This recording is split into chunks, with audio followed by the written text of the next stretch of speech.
సినిమాలో గంగమ్మ జాతర ఫైటే హైలైట్ అయింది. చూస్తున్న ప్రేక్షకులకు గూస్ బంప్స్ తెప్పించింది. అర్ధనారీశ్వరుడి గెటప్లో అల్లు అర్జున్ ఎరగదీశాడు. దీంతో కనుమరుగవుతున్న తిరుపతి గంగమ్మ జాతర మరోసారి కళ్లకు కట్టింది. అసలు గంగమ్మ జాతర విశేషాలేంటి? ఎప్పుడు చేస్తారు? ఎందుకు చేస్తారు? అర్ధనారీశ్వరుడి వేషధారణ వెనుకున్న కథేంటి?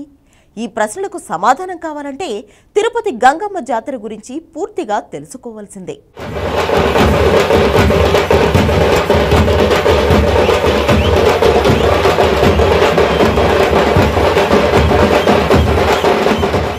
గంగమ్మ తిరుపతి గ్రామదేవత.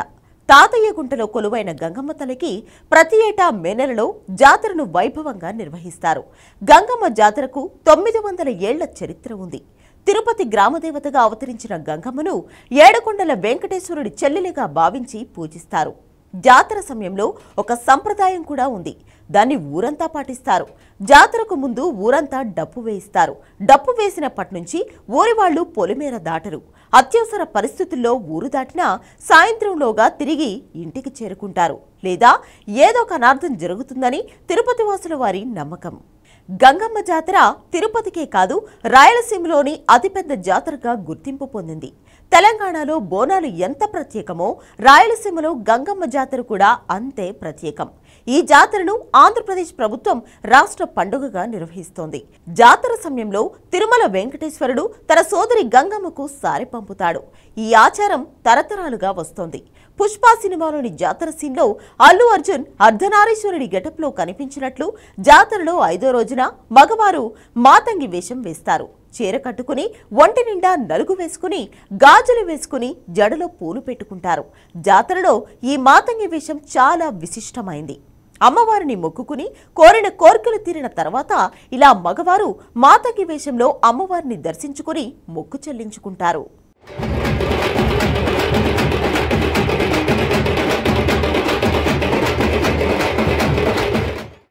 గంగమ్మ జాతర వారం రోజుల పాటు జరుగుతుంది. జాతర సమయంలో మగవారు పిల్లలు రకరకాల వేషాలు వేస్తారు. కనిపించిన వారందరినీ బూతులు తిడతారు. జాతరలో భాగమే కనుక వేషధారణలో ఉన్నవారు బూతులు తిట్టినా ఎవ్వరూ పట్టించుకోరు. పైగా ఎవరినైతే బూతులు తిడతారో వారికి మంచి జరుగుతుందన్న నమ్మకం కూడా ఉంది. జాతరలో తొలి రోజు భైరాగి వేషం వేస్తారు. శరీరమంతా తెల్లని రంగు వేసుకుంటారు. రేగి పండ్లతో తయారు చేసిన మాల ధరిస్తారు.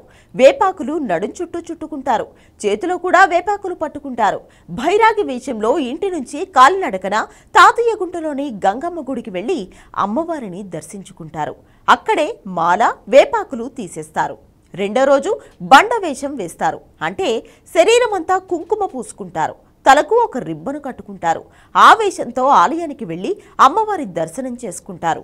మూడో రోజు తోటి వేషం. బొగ్గులు నూరి ఆ నల్లటి రంగును శరీరమంతా పూసుకుంటారు. వేపాకుమాల వేసుకుంటారు. నాలుగో రోజు దొరవేషం. ఆ రోజు శరీరమంతా చందనం రాసుకుంటారు. నిమ్మకాయల మాల వేసుకుని గంగమ్మ గుడికి వెళ్తారు. 5వ రోజు మాతంగి వేషం వేస్తారు. జాతరలో వేసే అన్ని వేషధారణల్లో కల్లా ఇది చాలా ప్రధానమైంది. 6వ రోజున సున్నపు కుండలు, 7వ రోజున గంగమ్మకు చప్పర కార్యక్రమం నిర్వహిస్తారు. దీంతో జాతర ముగుస్తుంది.